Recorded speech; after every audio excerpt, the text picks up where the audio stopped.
வெங்காய வடகம் வந்து நாங்கள் வந்து விலைக்கு விற்கிறோம். யாருக்கெல்லாம் தேவையோ அவங்கெல்லாம் வாட்ஸ்அப்பில் நம்பரை பார்த்து வாட்ஸ்அப் பண்ணி அனுப்புங்க. ஹாய்னு மெசேஜ் கொடுத்துட்டு வெங்காய வடகம் வந்து இந்த கடையில் எண்ணெயை ஊற்றிட்டு நல்லா கொதி வந்ததுக்கப்புறம் கேஸ் ஸ்டவ் ஃப்ளேம் மீடியத்தில் வச்சுட்டு அந்த வெங்காய வடகத்தை போட்டு லேஸ் ப்ரௌனில் வந்தோடனே எடுத்துருங்க.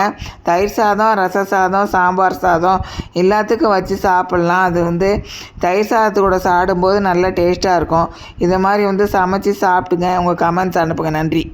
எல்லோரும் எப்படி இருக்கீங்க? இப்போ வந்து வீட்டில் இருக்கிற பிள்ளைங்களுக்கு வந்து இந்த லீவ் நாளில் வந்து வெங்காய பக்கோடா செய்கிறது எப்படின்னு பார்க்கலாம். அதுக்கு வந்து வெங்காயம் வந்து ஒன்று எடுத்து வச்சுக்கோங்க. அது 98 கிராம். அது வந்து கடலை மாவு வந்து மெஷரிங் கப்பில் வந்து அரை கப்பு எடுத்துக்கோங்க. அதுக்கப்புறம் அது வந்து 443 கிராம். அது வந்து பச்சரிசி மாவு வந்து 1/4 கப்பு எடுத்துக்கோங்க. அது 40 கிராமு. இது எல்லாத்தையுமே ஒன்றா கலந்து எடுத்துக்கோங்க. உப்பு வந்து ஒரு டீஸ்பூன் எடுத்து போட்டுக்கோங்க. குழம்பு மிளகாத்தூள் 1 டேபிள் ஸ்பூன் போட்டுக்கோங்க. உங்கள் காரத்துக்கு ஏற்ப போட்டுக்கோங்க.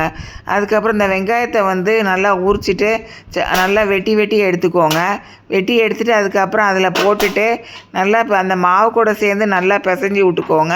தண்ணி வந்து கொஞ்சம் கொஞ்சமாக தண்ணி எடுத்து ஊற்றி ஒரே ஒரு பிஞ்சு வந்து சோடா போட்டுட்டு 2 டேபிள் ஸ்பூன் வந்து உங்களுக்கு எவ்வளோ தேவையோ நெய் எடுத்து ஊற்றிக்கோங்க. ஊற்றிட்டு தண்ணி கொஞ்சம் கொஞ்சமாக போட்டு நல்லா தொளிச்சு எடுத்துகிட்டு நல்லா வந்து பிணைஞ்சி எடுத்துக்கோங்க. நல்லா இந்த அளவுக்கு வந்து நல்லா உதிரியாகவும் இல்லாமல் நல்லா கட்டியாகவும் இல்லாமல் ரெண்டும் கலந்த மாதிரி இதாக அதை வந்து பிணைஞ்சி எடுத்துக்கோங்க. இது விருந்தார் ஆச்சி சமையல் தமிழ். இது சப்ஸ்கிரைப் பண்ணுங்க. நன்றி.